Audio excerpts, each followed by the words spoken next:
Et bonjour à tous, une vidéo, et oui, voilà, une nouvelle vidéo pour les pronostics de cette réunion du mardi.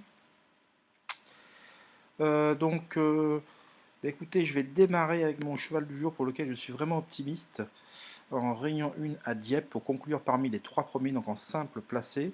D'ailleurs, je ferai un tuto prochainement, un tuto pour les nuls.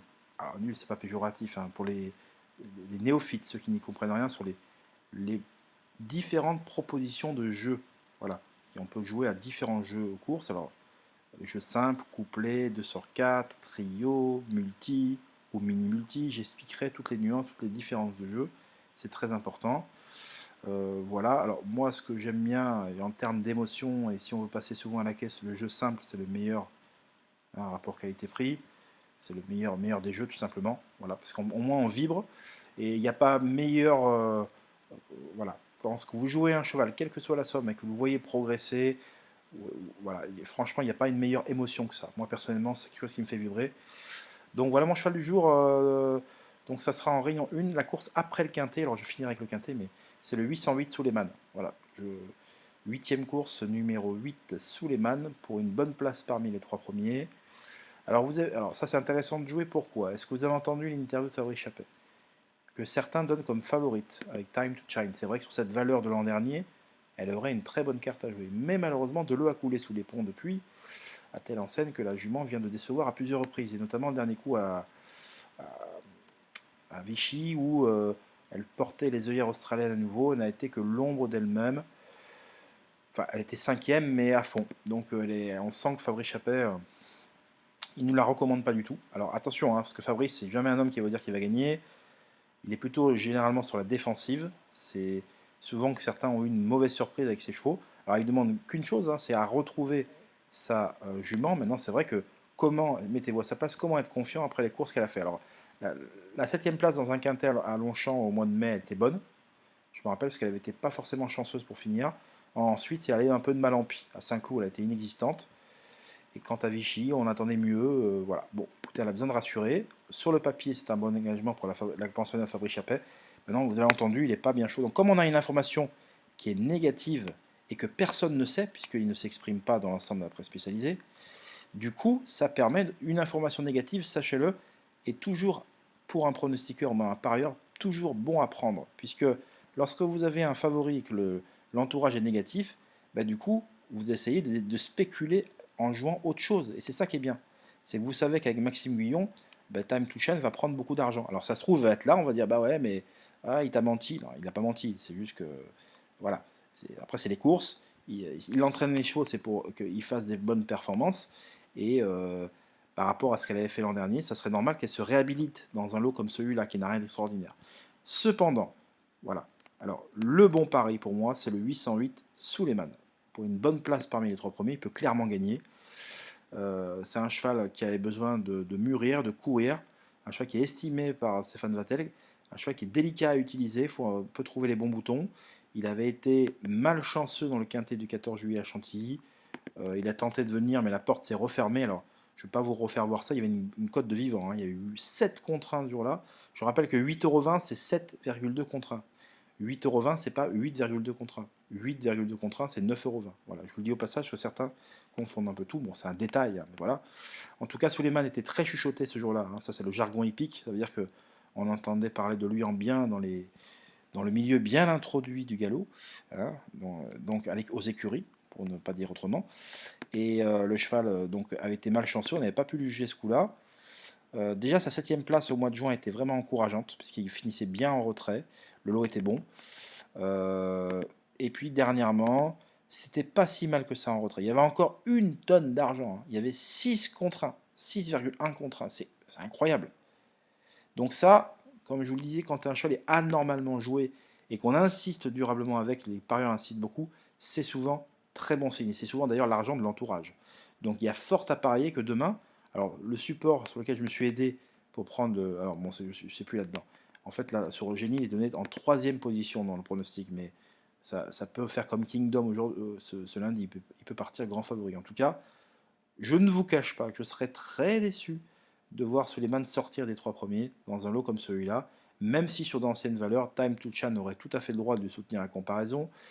comme Prewitt sur une ancienne valeur, on a le droit de soutenir la comparaison, comme Straco, qui est un cheval qui est très compliqué à utiliser, mais qui, dans un jour fast, a la pointure, comme Sakura Glitters, et la fille de la bonne Loupé Glitters, hein, l'origine des Mercastel, de Philippe des Mercastel, qui avait triomphé à 2 reprises au printemps dernier, avant de décevoir à plusieurs reprises. Je pense que c'est une jument qu'on retrouvera avec plaisir l'automne prochain, mais qui dès à présent, sur ce qu'elle a fait de mieux, on a fait appel à Barzolna, elle aurait le droit de refaire parler d'elle, mais je pense que ça serait très...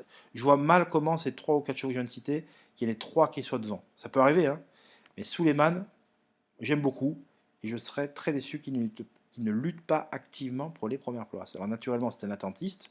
Maintenant, la distance de 1800 mètres sur un tracé coulant, comme celui de Dieppe, en province, c'est des courses rapides, rythmées, et voilà, c'est des courses idéales pour que la sélection s'opère. Voilà. Quand il y a des fausses courses, avec, ça reprend devant et vous avez un attentiste à l'arrière, c'est difficile de regagner du terrain. Lorsque la course est rythmée devant, généralement, c'est les meilleurs qui peuvent s'exprimer. Il n'y a pas trop d'excuses. Bon, là, je pense que Suleiman est en passe de renouer avec ses anciennes bonnes performances. C'est un cheval estimé et je pense qu'il va remettre les pendules à l'heure, enfin, tout du moins pour une bonne place parmi les 3 premiers. Il y aura un quintet une demi-heure avant. Voilà, je vais vous dire ce que je sais, mais avant, je vous fais montrer, si je le peux, bien sûr, la course de Toudobem. Et là, vous allez voir sa victoire il y a 2 ans. Ça, personne vous le montre, et moi, je vous le montre. Si je peux vous montrer sa 3e place de l'an dernier dans cette même course, donc il avait remporté cette course, prix Région Normandie, il y a 2 ans. Je vous montre les images. Voilà. Départ imminent. Il s'élance à l'instant même pour ce Alors, quintet je vais enlever le plus, son. Et donc, Toudobem était... donc c'est la Kazakh Henri Boutin, donc la Kazakh, voilà, il est déjà en 2e position, là, il a pris un très bon départ. En fait, Toudobem est dans son jardin sur l'hippodrome de Dieppe, et sur ce tracé particulièrement. Voilà, il n'y court que très, très peu de fois, mais dès lors qu'il foule le tracé rectiligne de Dieppe, il se transcende. Et donc il avait remporté ce quintet il y a 2 ans en 40,5 de valeur, donc c'est un rating, c'est une valeur. Et vous allez voir, alors je vais avancer un petit peu, mais il va gagner vraiment, en cheval dur qu'il est. Hein. Voilà, il a lancé les hostilités d'assez loin et il a pu aller au bout relativement facilement. Vous allez voir là. Voilà, là il a pris vraiment crânement l'avantage. Il va le conserver vraiment jusqu'au bout. Alors naturellement, sur les courses en ligne droite, courte distance, il n'y a pas de gros écart à l'arrivée, mais il le fait vraiment très courageusement.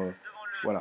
J'étais très chaud d'ailleurs, je me rappelle, dans ce quintet, il y a 2 ans. Alors ensuite, je vais vous montrer ça, si je le peux, hein, sa 3e course dans ce quintet l'an dernier. Vous voyez, 3e Dieppe, 1100 mètres. C'était ça là, il était en 45 de valeur. L'an dernier, il était en 45. Il est retombé en 44, puis 43, puis 42,5, puis 41,5, ce qui correspond à sa valeur actuelle.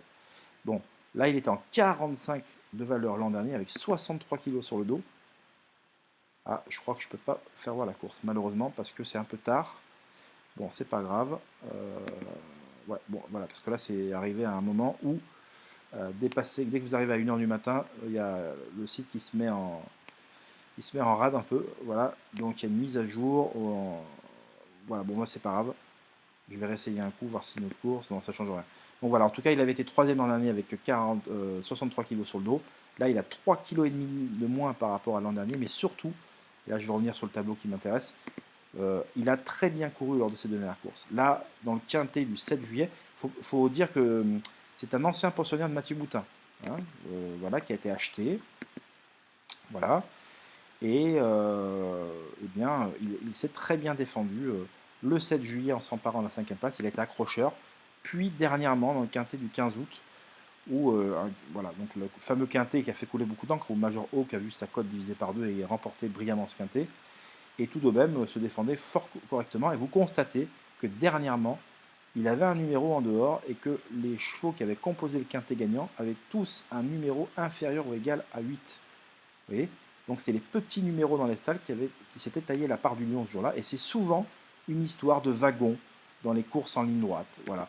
Et généralement, ce qui me rend confiant cette fois-ci, c'est que la dernière fois, des chevaux ayant tiré un numéro à l'extérieur dans les boîtes, eh bien c'était le premier à avoir fait l'arrivée. C'est lui qui a terminé le plus près, on va dire. Voilà. Vous voyez ? Donc en fait, on va dire qu'il a réglé un peu son peloton. Alors il est parti à l'extérieur, il est resté un peu à l'extérieur, ça ne l'a pas aidé. Il aurait dû ce jour-là être au centre et tout. Mais voilà, disons que ça rehausse, on va dire, son classement. il a fait une bonne performance. Coup d'avant, il était cinquième. Là, tout près par contre, hein, échoué de peu pour un meilleur classement. Voilà, et là, il retrouve un tracé où les petits numéros dans les stalles sont très souvent avantagés. Alors j'en ai discuté avec Christophe Plisson, qui n'était pas forcément de mon avis, j'en discutais juste après, mais tout de même, en tout cas, là, il est en pleine forme, je le sais de source sûre, il a Maxime Guillon, ce qui est pour moi le meilleur jockey en activité, qui est le plus intelligent, qui est toujours dans les bons coups, toujours inspiré, enfin souvent. Il a le numéro 2 dans les stalles, ça c'est une aubaine sur ce parcours. Il a l'aptitude au tracé, qui n'est pas une vaine expression, comme dirait Gianni Caggiula, le célèbre journaliste hippique qui exerce sur Equidia, que j'aime beaucoup, hein, qui est vraiment une figure d'Equidia. Et tout d'Aubem décevrait, je pense, s'il ne concluait pas dans les 3 premiers, puisque le lot qu'il affronte ici est moins relevé que la dernière fois. Alors c'est vrai qu'il court à 12 jours d'intervalle, mais bon, il connaît la musique, voilà, je ne suis pas trop inquiet là-dessus. Voilà ce qu'on peut dire sur notre ami Toudobem. Euh, voilà, le cheval est dans de parfaites dispositions actuellement. Et à cette valeur-là, il est compétitif. Je pense qu'il devrait prendre une bonne place parmi les 3 premiers. Donc je vais le placer très haut dans mon prono. Ozan est entraîné par un homme, Georges Deleuze, qui était en méforme totale une bonne partie de l'été et qui là voit ses pensionnaires revenir peu à peu, retrouver la plénitude de leurs moyens. J'en veux pour preuve le succès de Give Me Gold dernièrement à Saint-Malo, si je ne m'abuse. J'en veux pour preuve également le succès de Yapok ce lundi sur l'hippodrome d'Argentan, la belle deuxième place de Le Tabou dans un gros handicap quinté dernièrement. Je pense qu'on va voir Potemkin prochainement très bien courir. Et là, je vous lâche une info que seuls les abonnés auront prochainement, bien évidemment, parce que c'est le but. Voilà. Et même si le cheval reste sur des échecs, il a pour lui d'avoir une situation sur l'échelle des poids vraiment devenir de plus en plus intéressante. Il était en 44,5 de valeur il y a encore quelques mois, passé en 43,5, en 43, et là il est retombé en 42. Et en 42 de valeur, vous voyez que l'an dernier, il avait remporté son gros handicap quintet, donc le 12 octobre 2023, il y a presque un an, hein, il y a 10 mois, en 41,5 de valeur. Vous voyez, donc suite à cette victoire, il a pris 3 kilos. Et il est notamment placé d'une course à condition à Chantilly, là. Et donc, voilà, après quelques échecs, il est retombé en 42 de valeur, à 1 livre près, 500 grammes près. Il retrouve la valeur qui lui a permis de triompher courageusement l'an dernier sur le tracé rectiligne de Chantilly. D'ailleurs, ce jour-là, on retrouvait un nouveau Ismail Paint. Ismail Paint qui est dans pas mal de lignes, qui est vraiment un bel outsider. Et c'est dommage, bon après je veux parler de son numéro dans les stalles, mais peu importe. Mais bon voilà, en tout cas Ozan était très chuchoté en début de meeting, je le sais de source sûre, je ne peux pas vous dire où j'ai eu l'info, mais voilà, il a déçu 2 fois, et lorsqu'on regarde l'itinéraire, enfin la trajectoire des pensionnaires de Georges Deleuze, on s'aperçoit que tous les chevaux qui viennent de faire l'arrivée là ont souvent eu besoin d'un ou deux parcours pour se retrouver. C'est le cas de Give Me Gold, qui a eu besoin de 2 courses avant de l'emporter, c'est le cas même d'Oyapok, même s'il avait mieux couru que l'indique ses classements. Give Me Gold, c'était un peu pareil, hein, parce que dernièrement, l'avant-dernier coup, elle a été mal montée, je trouve. Enfin bon, voilà. En tout cas, s'il doit renouer avec un bon résultat, je pense que c'est le jour ou jamais, puisqu'il a le 1 dans les boîtes. C'est un chat qui généralement s'élance vite. Et je pense que Ozan et Toudobem, qui sont les 2 grosses valeurs de la course, qui certes portent beaucoup de poids en raison de leur palmarès et de leur dernière performance, ben là, ils ont la chance d'avoir hérité du 1 et du 2 dans les stalles, ce qui va leur permettre de prendre un très bon départ côté corde. Et je pense que la décision risque à nouveau de se jouer côté corde. Je ne vous dis pas qu'ils vont être sûrs dans les 3 premiers, les 2, hein, mais il y a de bonnes chances qu'ils aillent très loin dans l'entreprise. En tout cas, moi, je suis bien chaud avec Toudobem. Sur sa vraie valeur, Ozan peut tout à fait le devancer.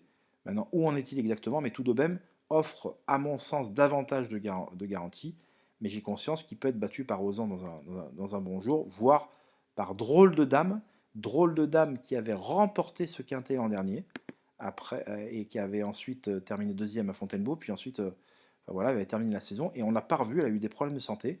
Elle a effectué une rentrée ni bonne ni mauvaise dans le quintet du 15 août, là où tout d'Aubem concluait au 6e rang. Et Drôle de Dame, ça s'est pas bien goupillé parce qu'elle était dans le wagon à l'extérieur, un peu de nez au vent, ça s'est pas bien déroulé. Et là, comme par hasard, enfin comme par hasard, je rappelle que c'est un tirage au sort, hein, les numéros dans les stalles, et là le numéro 3. C'est-à-dire que là, on a 3 chevaux qui ont une première chance à défendre et qui vont s'épauler Et donc il y a de très bonnes chances que le wagon de la corde aille très très loin dans l'entreprise.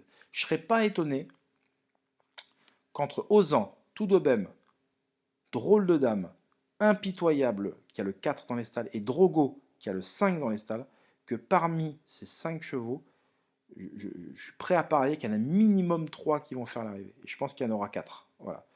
Et pourquoi pas 5 d'ailleurs. Mais je pense qu'il y en aura minimum 3 dans la bonne combinaison du quintet. Voilà. Parce que sur ce tracé-là, c'est très important d'avoir un petit numéro. Et en plus, ça tombe sur les chevaux qui ont de la classe. Voilà, donc Drôle de Dame, lauréat de ce quintet l'an dernier. Impitoyable, qui vient d'être racheté. Écoutez l'interview d'Adélaïde Butka sur ma chaîne. Elle a racheté. Alors, le son est mauvais parce qu'elle était en campagne quand je l'ai appelée. Et donc, l'ancien propriétaire Thorsten Schraber, un propriétaire allemand, voulait se séparer du cheval, mais Adélaïde Butka voulait le conserver chez lui. Donc, elle a préféré le racheter le cheval. Donc, il a couru à réclamer, mais ils l'ont racheté avec d'autres propriétaires pour qu'elle le garde dans son écurie. C'est quand même un signe qui ne trompe pas. Enfin, un signe quand même, je ne vais pas dire qu'il ne trompe pas, parce que ça c'est très subjectif. Mais Impitoyable est un cheval qui connaît bien ce type de parcours. A priori, le terrain devrait être bon souple, parce qu'il ne pleut pas depuis dimanche. Et donc la piste devrait, en plus c'est en fin de réunion, en fin de journée, donc ça devrait aller. La piste va lui convenir. Donc c'est un cheval qui mérite d'être conservé dans une sélection. Drogo n'a jamais déçu avec Michael Barzalona. Donc c'est une association qui fait des étincelles. Le dernier coup, ça s'est pas forcément bien goupillé, le 15 août. Il court mieux que l'indiction classement. À l'instar de Drôle de Dame, à ne pas condamner hâtivement. Moi j'aime beaucoup Drogo. Je ne vous cache pas que c'est mon outsider préféré. Alors je dis outsider parce qu'il reste sur des 10e, 8e, 9e. Maintenant il peut y avoir beaucoup d'argent le matin, on verra. Surtout que c'est Barzalona sur le dos. Donc voilà ce que je peux vous dire sur ces 5 petits numéros dans les stalles. Donc dans l'ordre du programme, le 1, le 2, le 4, le 5 et le 7. Et alors le 12, Hera a été déclarée non partante. J'ai eu Christophe Plisson plus d'une demi-heure au téléphone avant le tirage au sort dans les stalles. C'était ce lundi matin, aux alentours de 10h du matin. Je rappelle que le tirage au sort s'effectue peu après 10h30, entre 10h30 et 10h40, tous les matins, en tout cas de jour ouvré. Alors, je l'ai eu et il m'a dit que ce n'était pas dérangeant pour lui si ces deux pensionnaires bénéficiaient du bon terrain, il se voyait une chance en bas de tableau. Je rappelle que Christophe Plisson, qui est un entraîneur qui a beaucoup de bouteilles quand même, n'a pour l'instant jamais remporté un quintet plus. Et il y a une première atout. Et je l'espère pour lui, il lui a porté chance parce que je suis resté une demi-heure au téléphone. Alors, Ismaël Peigne cherche son jour avec application. C'est un cheval qui a beaucoup de vitesse en partant, qui avait fini deuxième sur ce tracé au mois de juin. Bon, il avait le 5 dans les stalles, vous avez vu. Je tombe sur une course au hasard. Premier 4 dans les stalles, deuxième 5 dans les stalles, troisième le numéro 7 dans les stalles, quatrième le 3. Vous voyez, donc encore des petits numéros dans les stalles qui avaient tiré leur épingle du jeu. Bon, Ismaël Payne, là il a le 14, donc il lance tout à l'extérieur. C'est un peu ce qui vraiment m'embête beaucoup. Mais par contre, il est très régulier. C'est difficilement. Pour enlever d'un prono de 8 chevaux, c'est quand même compliqué. Parce qu'il est tellement régulier. Il a beaucoup de vitesse. 1100 mètres, c'est vraiment une distance bonne pour lui. Donc j'ai quand même décidé de le garder et de faire confiance à Christophe Plisson qui me dit que pour lui, ça ne le dérangera pas. Il va aller tout droit. Alors c'est vrai, il a raison. Il n'y a pas de tournant là. Donc de toute façon, c'est en ligne droite, c'est en ligne droite. Hein. C'est celui qui va le plus vite. Mais le truc, c'est que souvent, on remarque, quand vous avez 2-3 chevaux qui peuvent s'épauler, et c'est toujours plus facile après d'aller loin et ils cèdent, ils s'épaulent, et ça les aide à voilà, aller plus vite tout simplement. Alors quand vous êtes tout seul isolé, vous ne savez pas à quel rythme vous allez, ils sont là un peu lâchés comme ça, un peu isolés, c'est jamais simple de faire ça. Voilà, bon, mais en tout cas, Ismaël Payne, voilà. Et quant à Shelby Landor, je ne peux pas vous montrer sa dernière sortie, c'était impressionnant. Parce que, tout simplement, elle était isolée, ce que je vous expliquais là, à Vichy. Elle est le 11 dans les boîtes, elle était la seule isolée, pendant que le reste du peloton venait plutôt côté corde. Et, alors je pensais que ça allait être compliqué, elle est repartie au nez à la barbe de ses adversaires pour triompher avec beaucoup de facilité.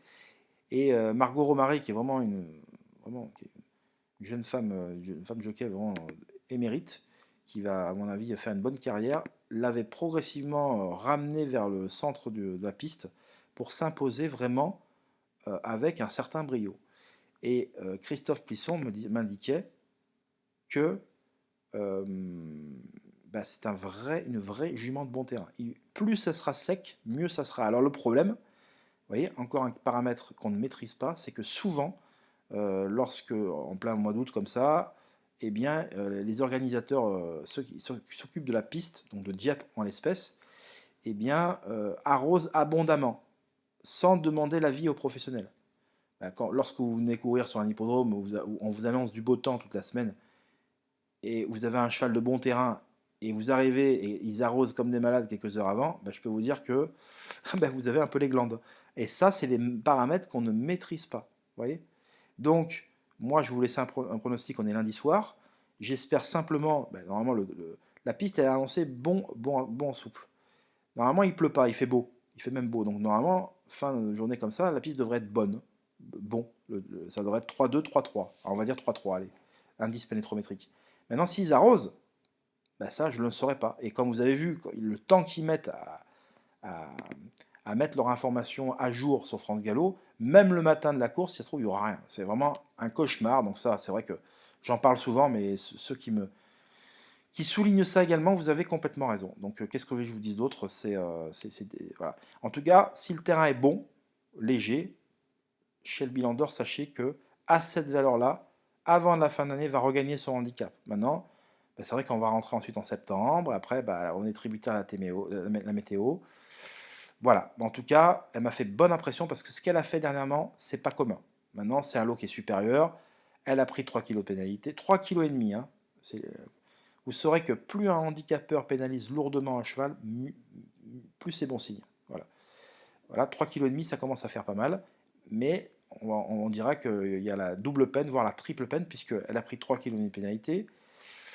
Elle n'aura pas la décharge de son apprenti, parce que les apprentis dans les autres courses que les quintés bénéficient d'1,5 kg de décharge, ce qui ne sera pas le cas. Alors c'est un peu, ça pareil, c'est un règlement, c'est n'importe quoi ça aussi. Je vois pas pourquoi. Et dans ce cas-là, permettez à ces jeunes jockeys qui sont très peu sollicités de courir à les quintés pour se faire un nom, pour se faire leur place dans le peloton, mais, mais faites en sorte qu'ils puissent bénéficier des 3 livres de décharge. Pourquoi leur enlever sous prétexte que c'est un quintet? Vous voyez, ça, c'est du grand n'importe quoi. C'est comme les femmes jockeys, elles ont droit à 1,5 kg dans toutes les autres courses, sauf les quintets. On estime que dans les quintets, non, c'est quintet, donc elles n'ont pas droit à 1 kg. On estime que les femmes, pour faire armes égales avec les hommes, c'est normal, parce qu'on ne fait pas jouer un tennisman homme contre un tennisman une femme. Vous voyez, ça n'a pas de sens. Vous n'allez pas faire jouer Alcaraz contre l'une des meilleures femmes en activité actuellement. Bon, elles sont plusieurs. Ça n'a pas de sens. Vous voyez ce que je veux dire? Mais là, il y a un bon règlement. Ils mettent 3 livres de moins pour les femmes systématiquement dans les autres courses. Et là, sous prétexte que c'est un quintet, c'est un handicap. Hein, et bien là, on ne leur permet pas d'avoir les 3 livres. Donc pour moi, c'est un non-sens absolu. Mais bon, des trucs comme ça, il y en a plusieurs. Vous savez, avec les règlements à la mort moelle. Enfin bon, voilà, je vous dis ce que j'en pense. Je glisse au passage ce que je pense. Et voilà. J'espère que le règlement changera pour ces demoiselles et même pour les apprentis. En tout cas, voilà, on parlera. C'est pas un engagement idéal pour Chevalier Andorre sur le papier. Maintenant, la jument progresse et est une grande spécialiste du bon terrain et donc en mesure de pouvoir brouiller les cartes dans cette compétition. Voilà. Quant à Brothers of Lilies, elle vient de très très bien courir dernièrement dans un quintet à Deauville. On a vu qu'elle, pour finir, elle a trouvé son action tardivement. Bon, ce que j'ai peur, je vous cache pas, c'est le 11. Alors, je vais pas la retenir, je pense. Je prends le risque de ne pas la retenir parce que les Barbereaux sont pas trop en forme dans les quintets en ce moment. Elle a la stable numéro 11 qui est pas terrible. Donc, je prends ce risque de ne pas la mettre. Et je vais finalement racheter l'autre Vatel, Best of Light, parce que je me dis qu'une Vatel peut en cacher une autre. C'est une 3 ans qui porte beaucoup de poids, certes, mais qui a montré un brin de qualité, notamment lors de sa victoire 21 juin devant Diptyque et Sunny Angel. Diptyque, une valeur quand même 41. Voilà, donc si elle venait à répéter cette course-là, je pense qu'elle aurait son mot à dire. Maintenant, rien n'est moins sûr. La bête à chagrin de ce quintet, c'est Whistle and Flute, qui n'a jamais répété son excellente deuxième place obtenue au printemps dernier à Chantilly. Et la dernière fois, c'était bien triste à Deauville. Il n'a jamais été capable de revenir les derniers rangs. Ça a été tristounet. Donc j'en ai un peu marre. Et j'attends qu'il remette le nez à la fenêtre avant de le remettre peut-être prochainement dans un prono.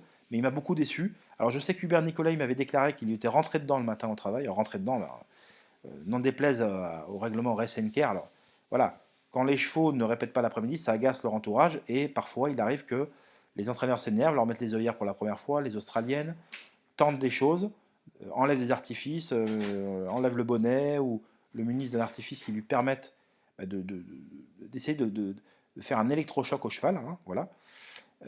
Et parfois, quand ça marche pas, eh ben, ils travaillent plus durement le matin pour essayer qu'on les réveille.